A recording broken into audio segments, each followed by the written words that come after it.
Assalamualaikum warahmatullahi wabarakatuh. Innal hamdalillah nahmaduhu wa nasta'inuhu wa nastaghfiruh wa na'udzu billahi min syururi anfusina wa min sayyiati a'malina may yahdihillahu fala mudhillalah wa may yudlil fala hadiyalah.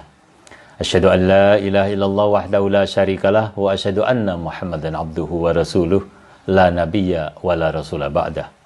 Allahumma shalli wa sallim wa barik ala nabiyyina Muhammad wa ala alihi wa ashabihi wa man tabi'ahum ihsanin ila yaumiddin. Kali ini kita akan lanjutkan pelajaran kita yang kemarin kita sudah sampaikan pelajaran pertama tentang perkara pokok dalam kehidupan kita.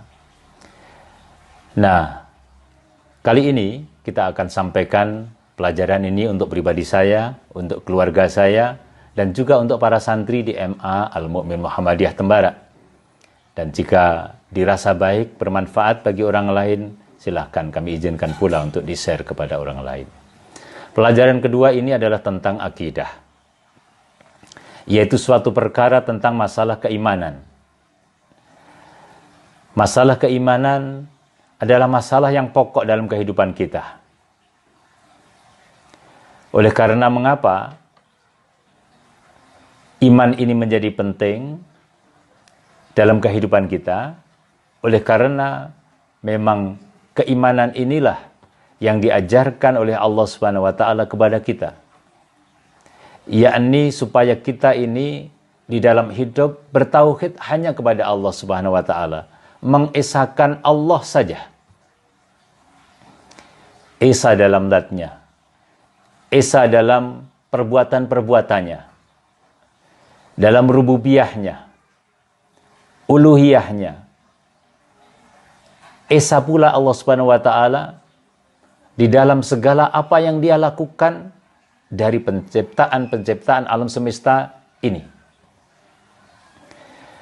Nah, masalah iman ini oleh para ulama berdasarkan sebuah hadis ada 6 perkara yang harus kita yakini, yaitu al-imanu billahi wa malaikatihi wa kutubihi wa rusulihi wal yaumil akhiri wa bil qadri khairihi wa syarrihi. Yaitu yang pertama adalah iman kepada Allah Subhanahu wa taala. Iman bahwa Allah Subhanahu wa taala adalah satu-satunya zat yang menciptakan seluruh alam semesta ini, yang hanya kepadanya seluruh makhluknya beribadah, tidak kepada yang lain. Tidak boleh mensekutukannya. Iman bahwa Dia Allah Subhanahu wa taala memiliki nama-nama yang baik, memiliki sifat-sifat yang sama sekali berbeda dengan makhluknya. Laisa kamitslihi syai'un. Yang kedua adalah iman kepada para malaikat, bahwa Allah Subhanahu wa taala menciptakan para malaikat yang memiliki tugas-tugas yang ditugaskan oleh Allah Subhanahu wa taala, yang tercipta dari nur, dari cahaya, yang tidak pernah membantah sama sekali terhadap perintah Allah.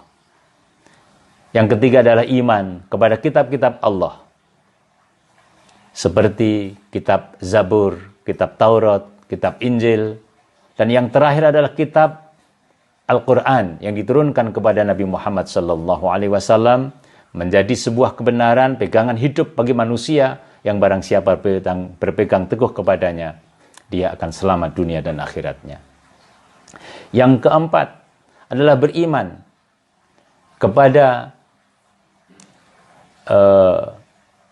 utusan Allah, ya, utusan-utusan Allah,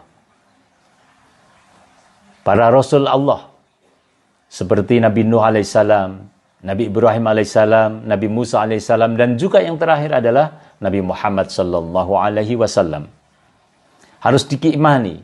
Kita harus percaya bahwa mereka itu adalah utusan Allah untuk menyebarkan kebenaran yang datang dari Allah, yang apabila manusia kemudian mengikutinya, maka dia akan selamat, sejahtera hidupnya, dunia dan akhirat. Yang kelima adalah iman kepada datangnya hari akhir, yaitu hari kiamat. Hari di mana pada saat itu sudah tidak lagi berguna persahabatan. Tidak lagi berguna jual beli dan tidak ada jual beli. Hari di mana pada saat itu tidak ada lagi pertolongan kecuali dari Allah Subhanahu wa taala. Itu pasti akan datang. Dan kita orang-orang beriman, kita orang-orang Islam harus mengimani akan datangnya hari kiamat ini.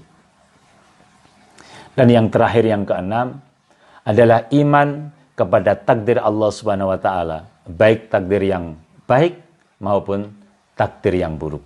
Biasanya orang mudah sekali tergelincir dalam perkara takdir yang buruk. Kalau takdir yang baik pada umumnya mereka mempercayainya. Tetapi kalau takdir yang buruk, kadang-kadang manusia tidak kuat menahannya, tidak sabar menerimanya, sampai kemudian mengumpat kepada Allah dan kemudian tidak beriman bahwa itu adalah merupakan takdir yang sudah dikehendaki oleh Allah Subhanahu wa taala. Inilah 6 perkara yang menjadi 6 rukun iman yang harus kita fahami sebagai pelajaran kita. Mudah-mudahan dengan begitu kita menjadi orang-orang yang beriman kepada Allah Subhanahu wa taala, digolongkan menjadi orang-orang yang ditempatkan kelak di surga Allah Subhanahu wa taala. Terima kasih atas perhatiannya, kurang dan lebihnya kami mohon maaf. Saya akhiri subhanakallahumma wa bihamdika asyhadu an la ilaha illa anta astaghfiruka wa atubu ilaik. Walhamdulillahirabbil alamin. Assalamualaikum warahmatullahi wabarakatuh.